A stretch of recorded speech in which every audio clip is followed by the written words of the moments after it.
Oke, baik, Pak Rasman, ditahan dulu. Saya ingin minta pendapat kepada Pak Susno. Bagaimana tadi dipertanyakan oleh Pak Rasman terkait dengan CCTV? Tadi dibilang Pak Rasman di flyover tidak ada CCTV. CCTV yang mana, Pak Susno, yang Anda maksud yang harus dibuka begitu? Ya, betul. CCTV yang terungkap di persidangan, kan semua pengacara mengatakan begitu. Yang berhak menjawab ada apa tidak CCTV, kita tunggu jawaban dari Polri. Nah, silakan instansi saya menjelaskan itu, karena itu menjadi debat publik gitu. Kalau saya yang menjelaskan ada apa tidak, saya hanya dari apa yang terangkat. Kalau saya katakan tidak ada, saya mengingkari apa yang dinyatakan di ranah publik. Kalau saya nyatakan tidak ada, mengingkari. Kalau saya nyatakan ada, saya tidak tahu gitu. Jadi silakan. Boleh nggak saya bertanya ke Pak Susno? Boleh. Bentar dulu, izin sama itu. Bukan. Aku bukan. Pak Rasman ditahan dulu. Pak Susno silakan. Pak Susno silakan diselesaikan dulu. Pak Susno, apakah hukum? Iya. Pak Rasman ditahan dulu. Biarkan. Oke. Sudah diizinkan belum? Pak Rasman ditahan dulu, Pak Rasman ditahan dulu, Pak Susno silakan diselesaikan dulu jawabannya, baru nanti Pak Rasman bisa menjawab. Silakan Pak Susno. Ya. Jadi kita serahkan kepada Humas Polri untuk dijelaskan ada apa tidak, supaya ini tidak menghebohkan. Oke, Pak Rasman silakan. Apa yang ingin Anda tanyakan ke Pak Susno? Saya ingin tanya kepada Pak Susno sebagai mantan Kabar Eskrim. Kabar Eskrim itu bukan jabatan yang rendah, itu jabatan yang sangat prestis. Oke, luar apa masalahnya? Silakan. Silakan. Saya tanya, apakah hukum ditegakkan karena kemauan netizen atau karena fakta hukum, Bang? Ya fakta hukum lah dong. Lah, tapi abang bolak-balik bilang tadi netizen, Bang. Kalau dibentuk dengan netizen, kacau kita, Bang. Oke. Semua fakta hukum yang terungkap di dalam persidangan. Sekarang mengapa suara netizen harus didengar? Jangan sampai organisasi saya yang membesarkan saya ini, Polri, dicederai oleh tekanan netizen. Makanya harus dijawab apa yang ditanyakan oleh netizen. Nah, yang berhak menjawab yang benar itu bukan kita yang di forum diskusi ini. Di forum diskusi ini yang paling berwenang Pak Yusuf gitu. Yang lebih berwenang lagi adalah Humas. Nah, kalau kita itu pendapat-pendapat subjektif pribadi. Nah, tapi saya tolong dijagalah institusi saya Polri itu jangan dicederai dengan informasi-informasi yang liar. Gitu. Monggo Pak Yusuf, silakan host bagaimana? Oke, jadi. Tapi kalau menurut pandangan saya, Pak Susno masih bisa menyampaikan ini ke Pak Kapolri, ke Propam, ke Biro Wasidik, bahkan ke Kabar Eskrim. Supaya cara mereka menangani, bukan dengan cara berbicara di media, Bang. Abang bolak-balik bilang bahwa tolong jaksa yang menyidangkan saya, Pak Rasman, saya bertanya pada Anda, Pak. Jangan nyimpang dulu. Ya, Pak Rasman, kalau debat ini tidak baik, saya keluar. Gitu. Oke, ditahan dulu, Pak Rasman. Yang terhormat. Pak Rasman ditahan dulu. Pak Rasman bisa dengar saya, Pak Rasman? Saya mau tanya. Pak Rasman bisa dengar saya? Saya ingin bertanya begini, Pak Rasman. Mengapa Anda begitu menaruh atensi yang begitu besar dalam kasus ini? Begini, saya kalau boleh jujur, saya sendiri pun banyak mengalami tekanan-tekanan, laporan-laporan yang menurut saya sangat tidak berdasar di Polres, di Polda, di Polres, di Mabes. Tapi saya lakukan dengan cara-cara bahwa saya melaporkan itu, saya laporkan ke Propam, saya laporkan ke Irwasum, saya laporkan ke Kapolri, Biro Wasidik dan lainnya, dan itu diproses gitu. Nah, adapun tentang yang saya sampaikan kepada Pak Susno tadi atau abang saya, sebenarnya Kang Susno, beliau masih bisa nyampaikan ini ke Pak Kapolri. Baik, Pak Rasman. Ditahan dulu, Pak Rasman, ditahan dulu. Saya ingin minta pendapat kepada Pak Yusuf yang ada di studio SCTV. Saya jawab. Baik. Saya ingin minta pendapat ke Pak Susno terlebih dahulu ya. Pak Susno, ini tadi disampaikan 2 poin oleh Pak Yusuf terkait yang pertama adalah soal audit investigasi, kemudian yang kedua adalah terkait dengan ketika memang benar CCTV ini tidak ada, lalu apa yang bisa dilakukan berikutnya supaya bisa kasus Vina Eki ini tidak berlarut-larut? Ini kan sudah terlarut 8 tahun begitu, Pak Susno. Seperti apa pendapat Anda? Nah, saya bagus sekali gitu ya, karena Pak Yusuf dari lembaga resmi yaitu Kompolnas, apa keterangan yang disampaikan termasuk di forum ini. Ini sudah sangat bagus ya. Berarti hasil daripada pemantauan Kompolnas bahwa CCTV itu yang diributkan katanya ada di persidangan dan itu menjadi kegaduhan, itu tidak ada. Yang ada hanya CCTV jarak jauh. Nah, ini bagus sekali kalau dijelaskan oleh Humas Polri. Tapi apapun juga penjelasan Pak Yusuf itu sudah mewakili gitu. Jadi bukan penjelasan dari siapa namanya, advokatnya Peggy atau advokat siapa gitu, atau kita yang hadir ini, termasuk saya ini kan sudah rakyat biasa sekarang gitu. Jadi bagus gitu ya, saya sangat senang gitu mendengar itu. Tinggal sekarang ya, kita ini apa sih yang harus kita lakukan? Yang harus kita lakukan adalah keadilan kepada korban. Nah, keadilan kepada korban, siapa sih pelaku sebenarnya? Nah, untuk mengetahui ada tidak pelaku sebenarnya, kasus ini apa? Nah, kasus ini apa? Tadi sudah saya katakan, apakah penyidikan pertama bahwa ini laka lantas itu apa benar apa tidak? Atau yang benar adalah ini pidana pembunuhan. Nah, inilah yang saya berulang-ulang katakan sebaiknya kembali ke titik nol. Siapa tahu kesimpulan kecelakaan lalu lintas itu adalah benar? Siapa tahu? Kita nggak tahu. Nah, siapa tahu juga yang benar itu adalah pembunuhan gitu.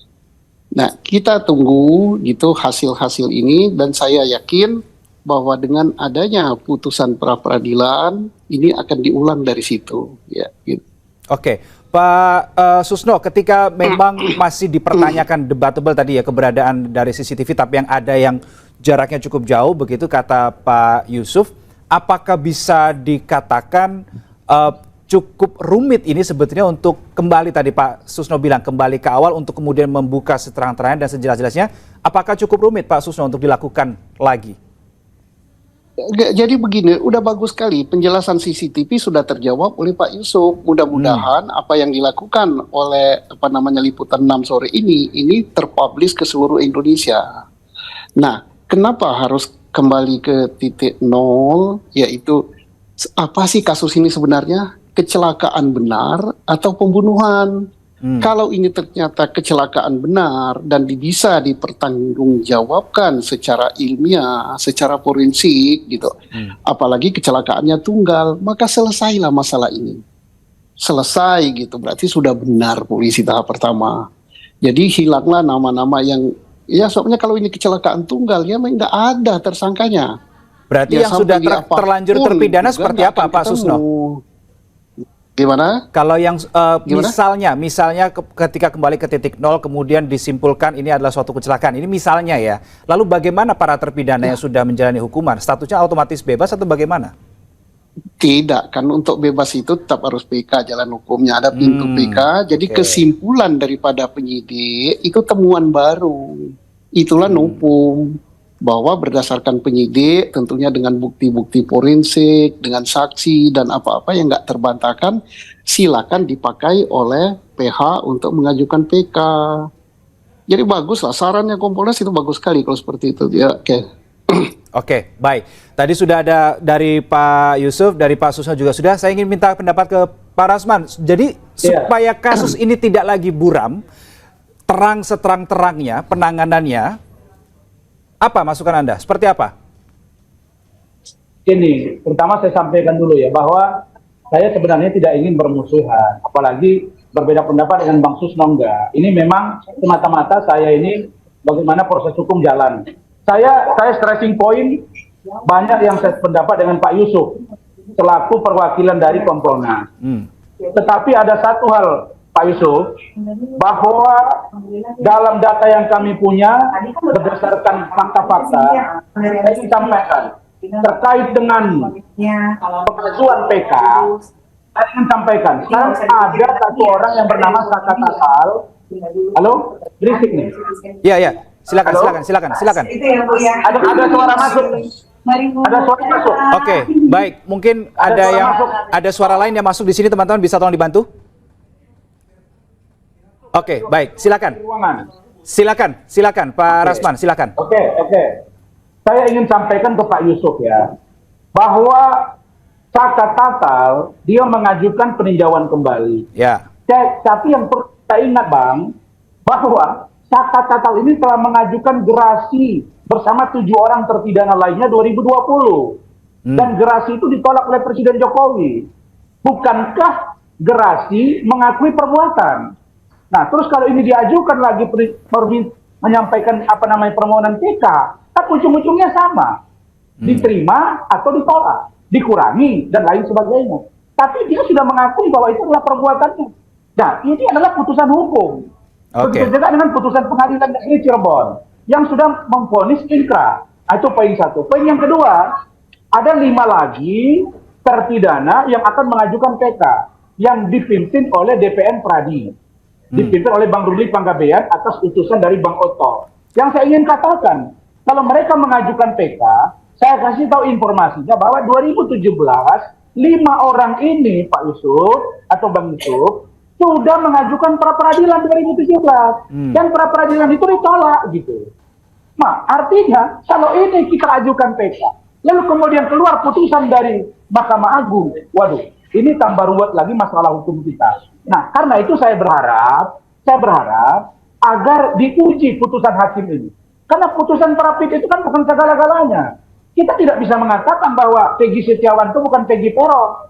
Kita nggak bisa bilang bahwa Peggy Setiawan bukan pelakunya. Dia pada administratif kok. Nah, makanya saya dapat informasi pihak Polda Jabar dan ada beberapa orang dari penasihat hukum atau dari praktisi hukum akan memuji putusan ini. Kenapa? Baik. Karena putusan ini menyelesaikan masalah, tapi menambah masalah baru. Bahkan melampaui kewenangannya, itu disebut dengan ultra petita. Dan ada abuse of power, penyalahgunaan kewenangan yang akan kami lakukan. Barangkali seperti itu pertimbangan hukumnya gitu. Baik. Pak Susno, Anda sebagai mantan Kabar Eskrim begitu ya, kalau melihat kondisinya seperti ini, supaya bisa jelas gamblang ke depan. Tadi Anda mengatakan kembali ke titik nol. Pertanyaannya begini, siapa yang harus diperiksa terlebih dahulu untuk bisa mengetahui ini secara terang benderang, alat bukti apa yang harus didapatkan atau yang harus didetailkan lagi, dijembrengin lagi, begitulah Pak Susno. Apa yang akan Anda lakukan? Atau masukan ini bisa jadi masukan juga untuk penyidik? Pertama, mungkin sebagian penyidiknya sudah ada yang pensiun ya, karena 8 tahun. Sebaiknya tidak terbuka ke publik, tapi tetap di bawah kendali atau di bawah pantauan dari Kompolnas, pengawas penyidik gitu, dari Mabes ya, dan termasuk juga dari Propam ya. Ditanya benar-benar, dievaluasi benar-benar kasus ini saat ditemukan itu untuk menentukan peristiwanya itu apa sih? Apakah ini pidana atau bukan pidana? Setelah kita sampaikan misalnya pidana. Nah, kalau pidana lanjutkan apa yang didapat oleh hasil daripada Pak Yusuf dalam pemantauan. Karena kalau bukti elektronik itu ada terkait dengan IT dan menohok kepada peristiwa pada satu orang, mau ngaku, mau tidak ngaku, mau apapun silakan. Karena itu sudah tak terbantahkan gitu bukti elektronik. Makanya Pak Kapolri dalam pidatonya menekankan selalu bahwa bukti forensik gitu. Jadi silakan disidik, termasuk bukan disidik ya, tapi dimintai keterangan. Waktu menentukan ini pidana itu bagaimana sih? Waktu menentukan ini laka lantas itu bagaimana sih? Kemudian barang buktinya itu apa? Dan sebagainya. Dan perlu diperdalam lagi saksi-saksi yang sudah diperiksa dulu untuk proses sidang 2016 yang disidangkan 2017. Kalau ada kekurangan, nggak apa-apa. Karena apa? Meriksa saksi yang dulu tidak dilarang kan. Yang diputuskan pra-peradilan itu kan terkait dengan tersangka Peggy. Tapi untuk tersangka yang lain, untuk saksi yang lain tidak salah itu diperiksa. Nah, sekarang bagaimana untuk perlawanan terhadap pra-peradilan? Ya inilah yang namanya hukum. Asiknya hukum itu di sini kan. Tidak ada sesuatu yang sempurna, pasti ada celahnya. Tadi di Kurasman sudah nemukan celahnya. Di situ di nomor 5 itu katanya ada keanehan. Ya silakan. Itulah asiknya hukum ini. Nah, bagi berdebat dan ketemu di situ. Nah, sekarang kalau kita misalnya ya, ini saya sumbang sedikit lah ya. Dan saya belum tentu benar ya. Kalau seandainya dibuka lagi misalnya, apakah keputusan penyidikan ini harus dibatalkan gitu nomor 5. Nah, cara batalkannya gimana? Dan praktisi hukum tahu itu caranya gimana. Nah, ini asiknya itu di sini. Kan banyak profesor kita, dan ini mungkin temuan-temuan baru yang akan menambah wawasan kita. Termasuk saya yang sudah pensiun ini ingin ditambah wawasan juga. Oh itu. Ada yang berpendapat pra-peradilan tidak bisa dibanding. Ada yang tapi nggak ada yang sesuatu yang hakiki di dunia ini. Sesuatu itu kan pasti ada, yang sempurna itu nggak ada lah, kecuali ciptaan Tuhan gitu. Ya, terima kasih.